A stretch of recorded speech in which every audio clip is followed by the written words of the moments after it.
Hello, my friends. Wolf Tiger here, and I'm coming at you on a bright Thursday morning with yet another fine episode of The Things That Make You Go, the series that takes an editorial look at the realm of video games and technology. So let's get started. Taking a look at the news this morning, the very first thing I saw was very interesting.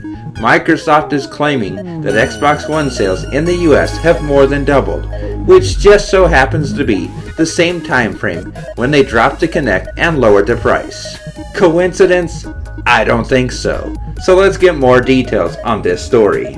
According to a Gamespot article, Microsoft has announced that the sales of the Xbox One in the United States more than doubled in June after the $400 model went on sale on June 9th. Microsoft failed to provide any specific sales figures for the month, nor did it update the total number of sales for the Xbox One console.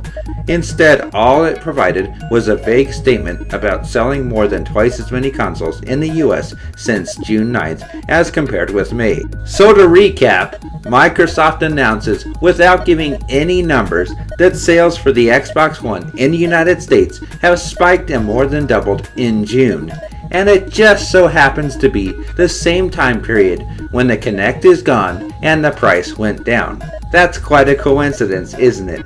No, we know exactly why those sales figures went back up and doubled, because of a few very good reasons. The first of which being that sales in May were really poor. It wasn't a kind month to the Xbox One, and the system was really beginning to struggle. So it's only understandable that some good news would turn things around, especially when it meant the people were being listened to and getting what they want, the Kinect being removed. Yes, enough fans spoke up and told Microsoft, stop forcing us to use a peripheral that we don't want, that we don't need, and doesn't work properly. You don't have the games to support it, and those that do don't work right.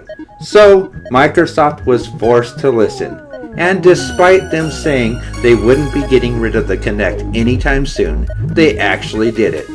Coincidence? I don't think so, because the people got what they've been asking for since launch.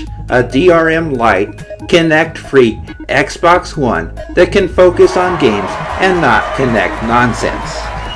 And that's what they've been given now.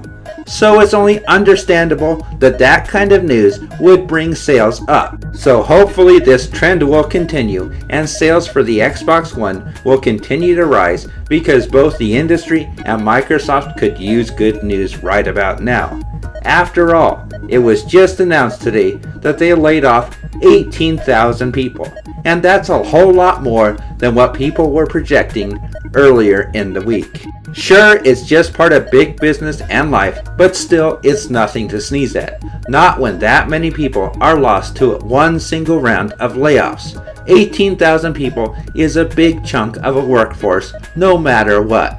So, Microsoft could definitely use some good news about now, especially with fans wondering what's going on with their favorite company. And despite the missteps, the industry and the fans still need Microsoft right now. It breeds a better market to have more successful consoles at the same time. How else are we all gonna see better games and new innovations? It's the competition that makes things better. Simple as that. So let's give Microsoft a hand for listening to the fans and in turn seeing their sales double. As always, we'll keep our eyes open and see what happens next. That's all for now. Peace out.